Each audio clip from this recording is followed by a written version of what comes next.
गिबियावनो खुलुमबाय जोंखौ उरांगिरि दिनै मेल लिंनायनि मेन उद्देश्यआनो जाबाय फैगौ नभेम्बर 5 नभेम्बरनिफ्राय बेहाय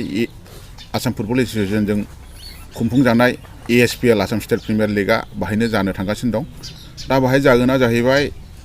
GBFC नि हम ग्राउन्ड हिसाबै जोंनि रायमना फ्रेन्ड्स क्लाब खामलायब्रिनि बे हम ग्राउन्डखौ बिसोरो बासिनानै लानाय जादों दा बाहाय गासै जोंनि रायमना फ्रेन्ड्स क्लाबनि गेलेग्रा फोथाराव गासै 7टा गेम जागोन बे गेलेनायानो दा 5 नभेम्बरनिफ्राय जागायजेनगोन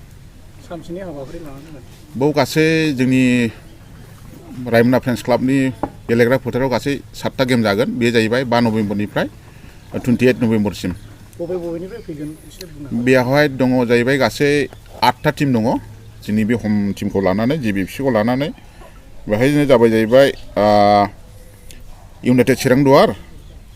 खोरोमदाव FC 11 star FC Moran town club Jorhat town club Dima united Karbi Anglong morning star गासै बै मोनसे गावनि हम टिमखौ लानानै 8टा टिम बाहागो लागोन बेयाव गासै टिकेटनि खेला जागोन टिकेटआ जाहैबाय जेनेरेल ओरैहाय जोङो सानजाजों जेनेरेल मोनसे जायगा दोनदों बेनो जाहैबाय 20 थाखा ओमफ्राय गेलारियाव